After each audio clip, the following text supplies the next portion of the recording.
وَلَا تُخْزِنَا يَوْمَ الْقِيَامَةِ إِنَّكَ لَا تُخْلِفُ الْمِيعَادَ، کہ اے اللہ اس کے بعد پھر کون سا عذر باقی رہ جاتا ہے کہ ہمارے حق میں وہ وعدے پورے نہ ہوں جو تو نے گزشتہ نبیوں سے کیے تھے۔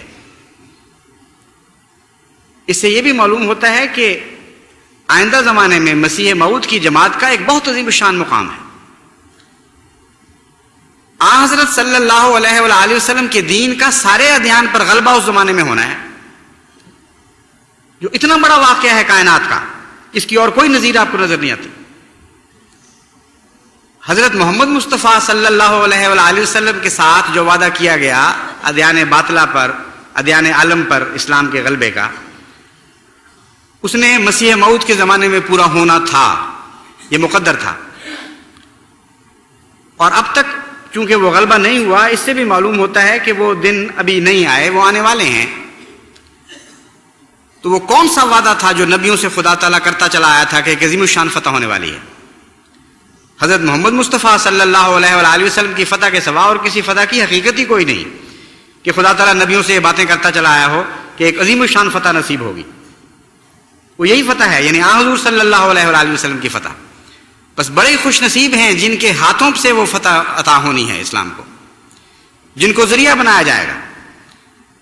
لیکن اتنی مقدس فتح ہے، اتنی عظیم الشان اور تاریخی حیثیت کی فتح ہے کہ اس فتح کی تیاری کے لیے پہلے پاک ہونا پڑے گا۔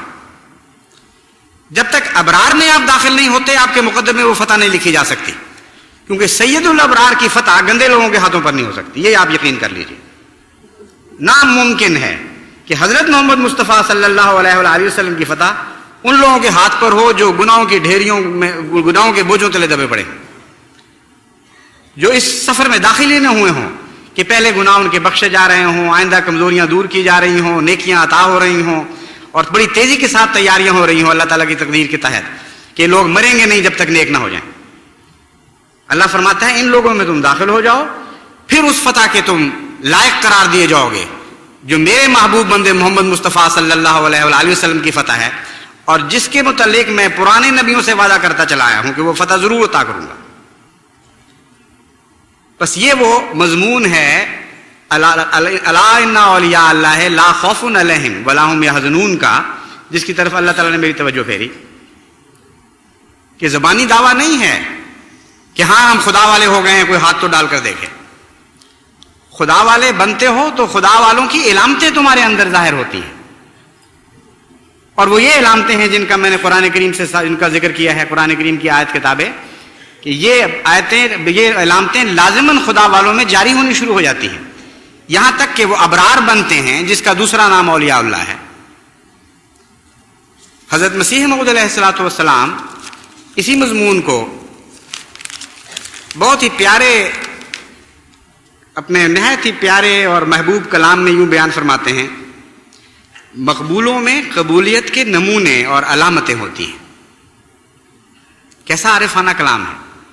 وہ وجود جس کے، جو صاحب تجربہ ہو، جو ان چیزوں میں سے گزرا ہو، صرف اسی کے منہ سے یہ کلمے جاری ہو سکتے ہیں۔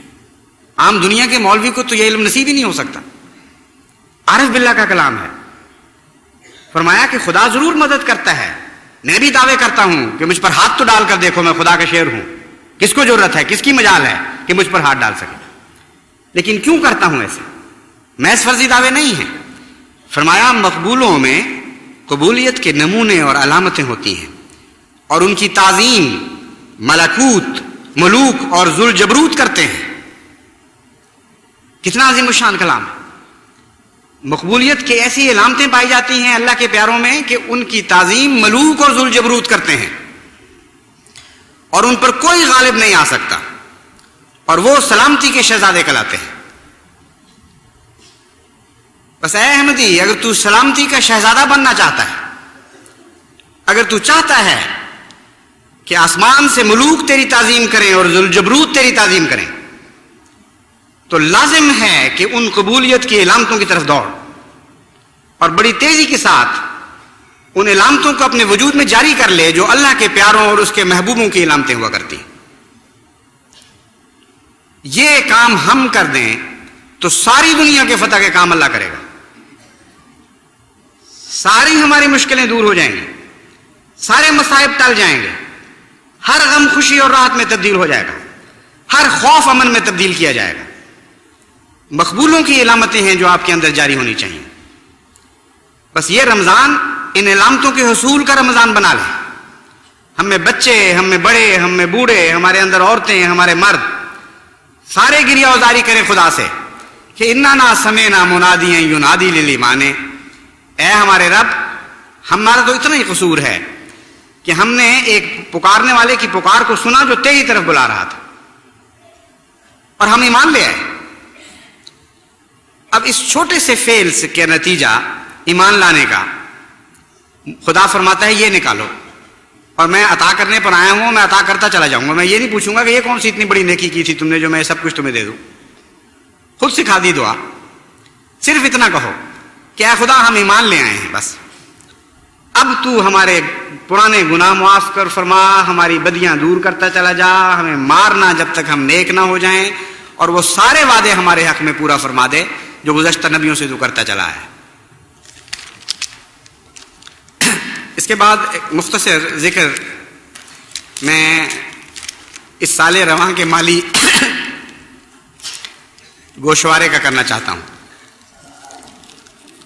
یہ اللہ تعالیٰ کا فضل ہے کہ مقبولوں کی علامتوں میں سے ایک مالی قربانی بھی ہے، کیونکہ اس دور میں جو مادیت کا دور ہے، مادہ پرستی کا دور ہے، اس میں انسان آسانی سے اپنی کمائی سے الگ نہیں ہو سکتا۔ خالصتاً للہ، اللہ کی رضا کی خاطر اگر ایک دمڑی بھی پیش کی جائے تو اس کی بھی بہت بڑی قیمت ہے۔ تو میں یہ دیکھ رہا ہوں کہ دن بدن اللہ تعالیٰ اپنے فضل کے ساتھ جماعت کو وہ قبولیت کی علامتیں عطا فرماتا چلا جا رہا ہے اور پہلے سے بڑھاتا چلا جا رہا ہے۔ یہ علامتیں تو ہمیشہ سے جماعت میں ہیں، لیکن خوش نصیب وہ جماعت ہوتی ہے جو کم ہونے کی بجائے بڑھتی چلی جائے۔ بس جہاں تک مالی قربانی کا تعلق ہے، بالکل صاف نظر آ رہا ہے ساری دنیا میں کہ جماعت بہت تیزی کے ساتھ آگے بڑھ رہی ہے، باوجود اس کے کہ بڑے بڑے مالی بحران آ گئے ہیں دنیا میں، باوجود اس کے کہ روپے کی قیمت گرنے کی وجہ سے شدید مشکلات کا دور ہے اور بڑی اقتصادی بدحالی ہے۔ تنخواہ داروں کا بہت برا حال ہے، تاجروں کی تجارتیں خراب ہو رہی ہیں، ہر جگہ ایک بحران ہے اقتصادی لحاظ سے۔ لیکن عجیب اللہ کی شان ہے کہ جماعت احمدیہ پر ہر سال پہلے سے زیادہ بڑھ کر فضل لے کے آتا ہے۔ گزشتہ سال جو بجٹ تیار کیا گیا، یعنی جو اب گزرا ہے، کل تک جو سال گزرا ہے اس کا بجٹ، وہ اس سے پچھلے سال کے مقابل پر غیر معمولی اضافے کے ساتھ بنایا گیا تھا۔ اس لیے بہت گھبرائے ہوئے تھے ہمارے ناظر صاحب بیت المال کہ پتہ نہیں یہ پورا ہوتا ہے کہ نہیں، یا ہم کچھ بچت بھی پیش کر سکیں گے کہ نہیں سال کے آخر پر۔ اور ساتھ ہی جب میں نے یہ اعلان کیا کہ آپ سچائی پر قائم ہو جائیں، اپنی آمدنوں کو چھپائیں نہیں، اور اگر آپ کو توفیق نہیں پورا دینے کی تو معافی کا میں آج اعلان کر دیتا ہوں، اور بقائے بھی معاف، ہر چیز ختم ہو جائے گی، صرف آپ دیانتداری سے تقوی کے ساتھ سچ بولیں۔ اس اعلان سے تو اور بھی زیادہ گھبرا گئے، اور ایک موقع پر ان کی چٹھی آئی کہ اب کیا معافی کرتے چلے جائیں گے ساروں کو، کیا بنے گا؟ میں نے ان سے کہا کہ آپ فکر نہ کریں، اللہ پہ توکل رکھیں، اللہ سچائی کو کبھی ضائع نہیں کرتا۔ اصل زندگی سچائی ہے، ساری طاقت سچائی میں ہے، اور ساری نیکیوں کی جان سچائی میں ہے۔ اولو الابرار بننا ہے تو تب بھی سچائی سے یہ قدم سفر شروع کرنا پڑے گا، اور مسلسل سچائی کو اپنے ساتھ رکھنا ہوگا۔ ایک قدم بھی سچائی کے بغیر اٹھا کر آپ زندہ نہیں رہ سکتے روحانی لحاظ سے۔ تو بہرحال جتنے خطوط آئے، جتنی چٹھیاں آئیں، سب کو معاف کرتے چلے گئے ہم، کہ آپ میں نئی توفیق نہ دیں بے شک، لیکن سچ بولیں، جو خدا نے عطا فرمایا اس کو کم کر کے نہیں دکھانا۔ نتیجہ یہ نکلا کہ اللہ تعالیٰ کے فضل سے گزشتہ سال کے آمد کے بجٹ کے مقابل پر، جو اس سے پچھلے سال سے بہت زیادہ تھا، 47 لاکھ روپے زیادہ وصول ہوا ہے۔ میری روح خدا کے حضور سجدے کر رہی ہے، لاکھوں کی وجہ سے نہیں، ان انگنت جذبات خلوص کی بنا پر جو ان لاکھوں کے پیچھے ہیں۔ بڑی بڑی تکلیفیں اٹھا کر لوگوں نے یہ چندے دیے ہوں گے، بڑی قربانیاں کر کے چندے دیے ہیں، غریبوں نے بھی، امیروں نے بھی، اور اس عزم کے ساتھ کہ ہمارا قدم پیچھے نہیں جائے گا۔